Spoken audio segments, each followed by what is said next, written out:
a tale of ancient Japan, a princess who came from the moon. This story was first written in the early era of Heian period around 8th or 9th century.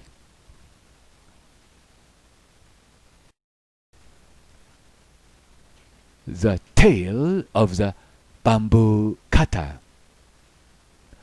One day, while walking in the bamboo forest, an old, childish bamboo cutter called Taketori no Okina, or the old man who harvests bamboo, came across a mysterious shining stalk of bamboo.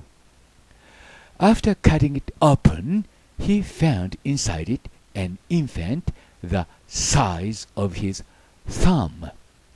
He rejoiced to find such a beautiful girl and took her home. He and his wife raised her as their own child and named her KaguyaHime, accurately Nayotake no KaguyaHime, which means shining princess of the supple bamboo. Thereafter, Taketori no Okina found that whenever he cut down a stalk of bamboo, inside would be a small nugget of gold. Soon he became rich. KaguyaHime grew from a small baby into a woman of ordinary size and extraordinary beauty. At first, Taketori no Okina tried to keep her away from outsiders, but over time, the news of her beauty spread. Eventually, 5 princes came to Taketori no Okina's residence to ask for KaguyaHime's hand in marriage. The princes eventually persuaded Taketori no Okina to tell a reluctant KaguyaHime to choose from among them. KaguyaHime concocted impossible tasks for the princes, agreeing to marry the one who managed to bring her his specified item.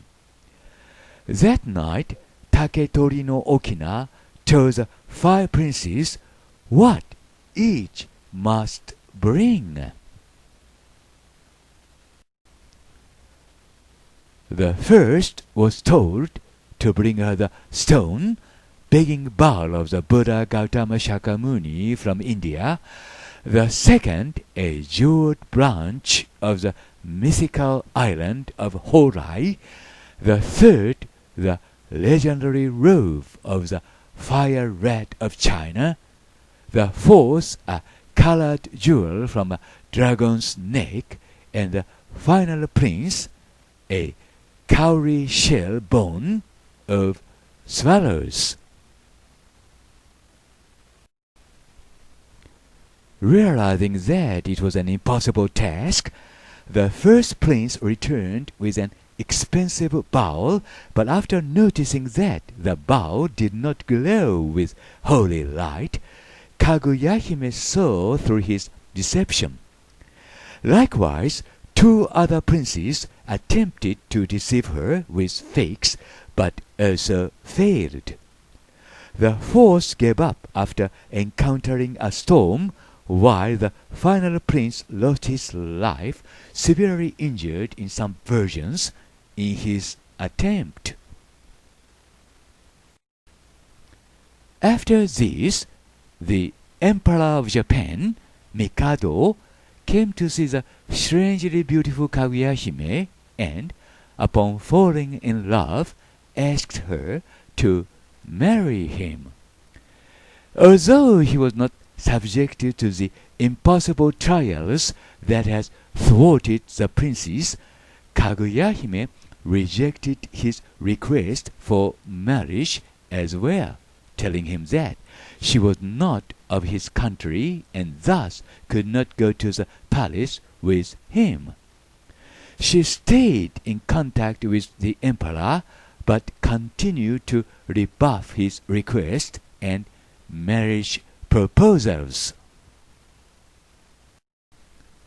That summer, whenever KaguyaHime saw the full moon, her eyes filled with tears.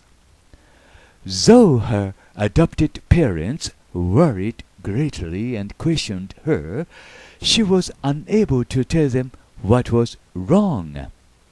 Her behavior became increasingly erratic until she revealed that she was not of this world, but must return to her people on the moon.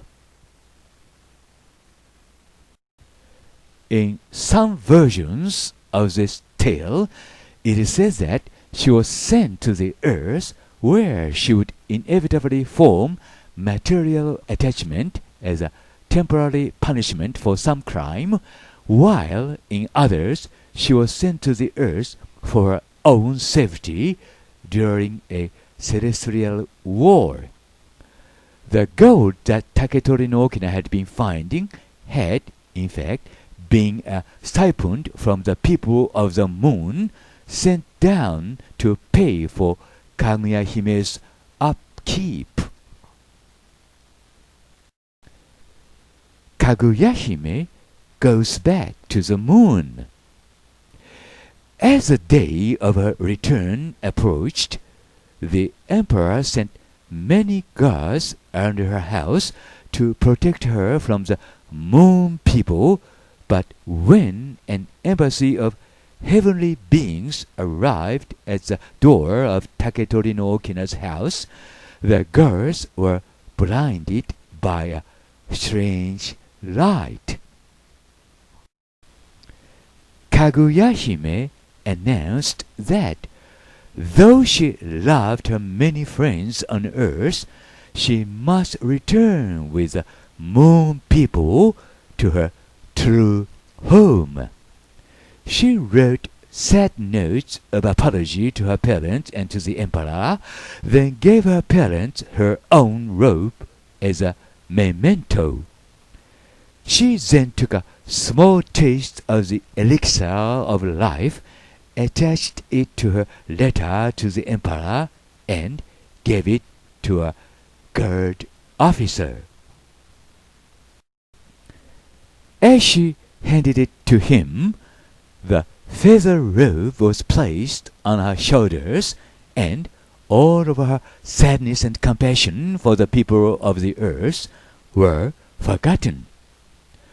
The heavenly entourage took KaguyaHime back to Tsuki no Miyako, or the capital of the moon, leaving her earthly foster parents in tears. This is a story of KaguyaHime in Japan.